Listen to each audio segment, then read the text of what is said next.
നമസ്കാരം. പശ്ചിമേഷ്യൻ മേഖലയെ മുഴുവൻ ആശങ്കയിലാഴ്ത്തിക്കൊണ്ട് ഇറാനെതിരെ അമേരിക്കയും ഇസ്രായേലും സംയുക്തമായി വലിയ തോതിലുള്ള വ്യോമാക്രമണം ഇപ്പോൾ ആരംഭിച്ചിരിക്കുകയാണ്.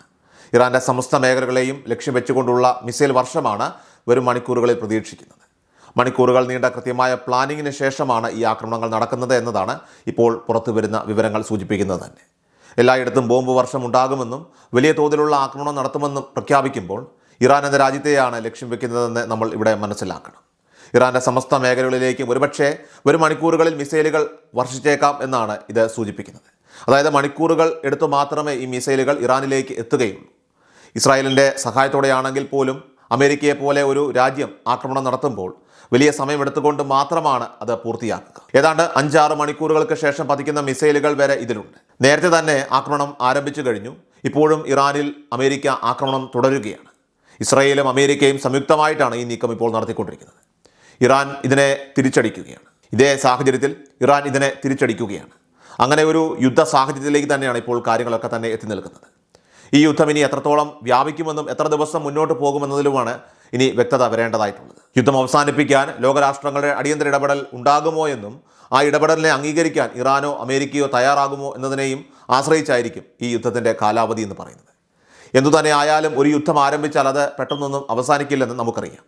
യുക്രൈൻ റഷ്യ യുദ്ധം ആരംഭിച്ചപ്പോൾ യുക്രൈനെ ഇല്ലാതാക്കാൻ ഒരാഴ്ച പോലും വേണ്ടെന്നായിരുന്നു റഷ്യൻ പ്രസിഡന്റ് വ്ളാഡിമിർ പുടിൻ പറഞ്ഞത്. എന്നാൽ ലോകത്തിലെ ഏറ്റവും വലിയ സൈനിക കരുത്തായ റഷ്യയ്ക്ക് മുന്നിൽ യുക്രൈൻ എന്ന ചെറിയ രാജ്യം എത്രനാൾ പിടിച്ചു നിന്നു. പലയിടങ്ങളിൽ നിന്നും അവർക്ക് നിരവധി സഹായങ്ങൾ ലഭിച്ചു.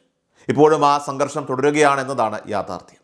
അതുകൊണ്ട് തന്നെയാണ് ഇറാനും ഇസ്രായേലും അമേരിക്കയും തമ്മിൽ നടക്കുന്ന ഈ ഒരു പോരാട്ടം ഒരു വലിയ യുദ്ധത്തിൻ്റെ തുടക്കമാണോ എന്നതിൽ ഇപ്പോൾ വ്യക്തതയില്ലാതായി നിൽക്കുന്നത്.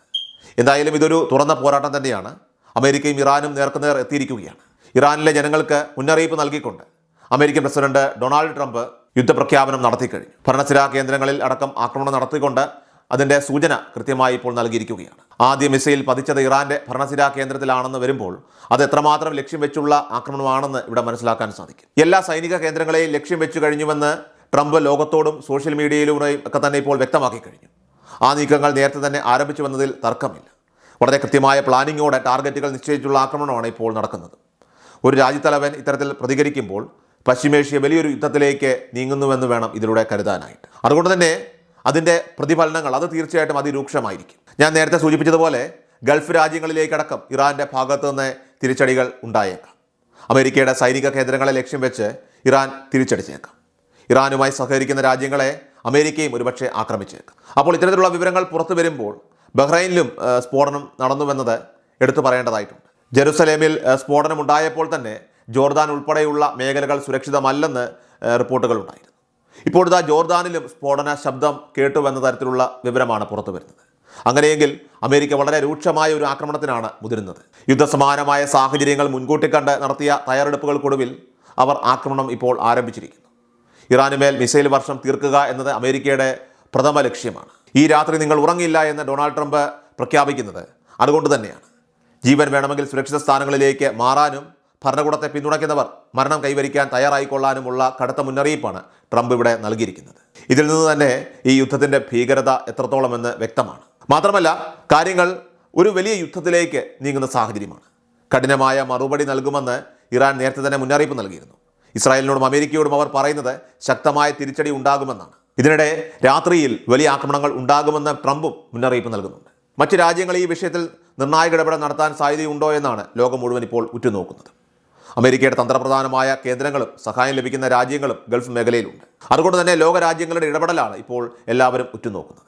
എങ്കിലും അമേരിക്കയെ പോലൊരു രാജ്യം എന്ത് നിലപാട് സ്വീകരിക്കുമെന്ന് പ്രവചിക്കുക അസാധ്യമാണ്. ഇന്ത്യയും അമേരിക്കയും തമ്മിലുണ്ടായ ഉരസലുകൾ അതിൻ്റെ പ്രധാന തെളിവുകളാണ്. കാരണം നമുക്കറിയാം, ഇന്ത്യ അടുത്ത സൗഹൃദ രാജ്യമാണെന്നും മോദി തൻ്റെ സുഹൃത്താണെന്നുമൊക്കെ തന്നെ പറഞ്ഞ ട്രംപ് തന്നെയാണ് ബ്രസീലിനും ഇന്ത്യക്കും ഉയർന്ന തീരുവ ചുമത്തിയത്. ട്രംപിൻ്റെ നിലപാടുകൾ അങ്ങനെയാണ്. പിന്നീട് കോടതിയിൽ നടക്കുന്ന തന്നെ തിരിച്ചടി നേരിട്ടപ്പോൾ അദ്ദേഹം തൻ്റെ നിലപാട് മാറ്റുന്ന സാഹചര്യമുണ്ടായി. ഈ വിഷയത്തിൽ ഐക്യരാഷ്ട്രസഭയ്ക്ക് സജീവമായിട്ട് ഇടപെടാൻ സാധിക്കേണ്ടതാണ്. എന്നാൽ അടുത്ത കാലത്തുണ്ടായ ലോക സംഘർഷങ്ങളിൽ പോലും ഇടപെടാനായിട്ട് ഐക്യരാഷ്ട്രസഭയ്ക്ക് സാധിച്ചില്ല എന്നത് വളരെ ഖേദകരമായിട്ടുള്ള യാഥാർത്ഥ്യമാണ്. ആ ഒരു യാഥാർത്ഥ്യം മറച്ചു വെച്ചുകൊണ്ട് ഈ വാർത്ത റിപ്പോർട്ട് ചെയ്യാനാവില്ല. ഇസ്രായേൽ ഹമാസ് പോരാട്ടത്തിൽ ഗാസ ഇല്ലാതായ സാഹചര്യത്തിൽ പോലും കാര്യമായി ഇടപെടൽ നടത്താൻ അവർക്കായില്ല. പാകിസ്ഥാൻ അഫ്ഗാനിസ്ഥാൻ പോരാട്ടത്തിലും റഷ്യ യുക്രൈൻ യുദ്ധത്തിലും UN നിസ്സഹായരായിരുന്നു. ഇനി ഈ വിഷയത്തിൽ ഗൾഫ് രാജ്യങ്ങൾക്കാണ് നന്നായി ഇടപെടാനായിട്ട് സാധിക്കുക എന്നത് നമുക്കിവിടെ മനസ്സിലാകുന്നു. അവർ അമേരിക്കയുമായി ചർച്ച നടത്താനോ മധ്യസ്ഥത വഹിക്കാനോ തയ്യാറായേക്കാം. കാരണം ഇത് പശ്ചിമേഷ്യയെ ഒന്നാകെ ബാധിക്കുന്ന ഒരു പ്രധാന പ്രശ്നമാണ്. മാത്രമല്ല ഗൾഫ് മേഖലയുടെ സാമ്പത്തിക സുരക്ഷിതത്വം അത് എണ്ണ ഉൽപ്പാദനത്തെ ആശ്രയിച്ചാണ്. യുദ്ധം പടർന്നാൽ അത് ഗൾഫ് രാഷ്ട്രങ്ങൾക്ക് വലിയ തിരിച്ചടിയായി മാറും.